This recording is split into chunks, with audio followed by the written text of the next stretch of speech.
is Dan Schindler, and here with my colleague Paul Ray.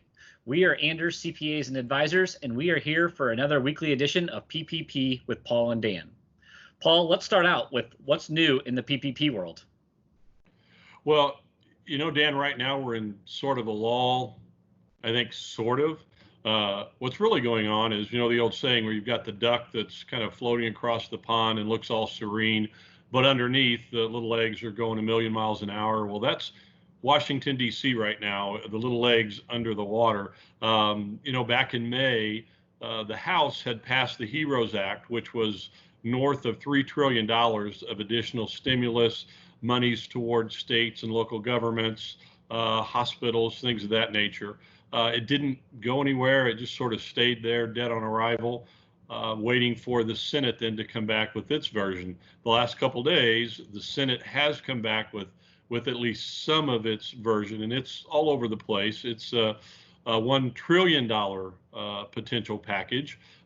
Included in it, what we believe will be a second round of PPP loans, but they'll be more targeted for industries that have been more affected by COVID, and also lesser employee amounts. At least that's what we believe at this point in time. The stimulus checks for individuals are back on the table. As of yesterday, they were going to be coming in at a lower amount. We've now heard within 15 minutes ago that they've moved that up, and they're going to target exactly what they did in the first round, with incomes of $75,000 for individuals to get the $1,200 stimulus check. There's also going to be liability protections for companies and schools and organizations that certainly the Senate would like to see. What's sort of fun about all this is that the two still haven't gotten together. These are just individual versions. So very quickly over the next couple weeks, they're going to collide a little bit and come to some sort of a conclusion that really has to happen to move this economy forward. So at this point, we don't know exactly what's in it, but we hope it's everything that everybody wants. So with all these moving parts and everything clear as mud here, how do we think all of this is affecting PPP loans and PPP loan forgiveness? Well, I know it sounds like when you're talking about a stimulus package, there's a lot of things that are outside, but really everything in that is directly one way or another related to the PPP loan forgiveness process, and even the PPP loan application process that's still extended through the 8th, and we think will probably get extended even a little farther. What's going on is that the SBA and the Treasury are certainly trying to figure out what their next step is as well. So with that, then the banks would like to have a little more guidance from the SBA and the Treasury, so they're sort of waiting for that as well. So what we found out, and certainly have known for a few weeks, that banks are not accepting applications. If they are, they're just doing them and housing them at the moment. The SBA's portal is not even open yet to accept those applications. So it's highly likely that your bank is not prepared, is not even asked you to submit that application.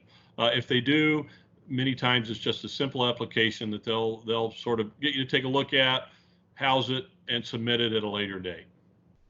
So inside these talks in Washington right now, there's a lot of rumblings on potential changes related to the PPP loan forgiveness and the related application. Can you shed any light onto potential changes that may be coming?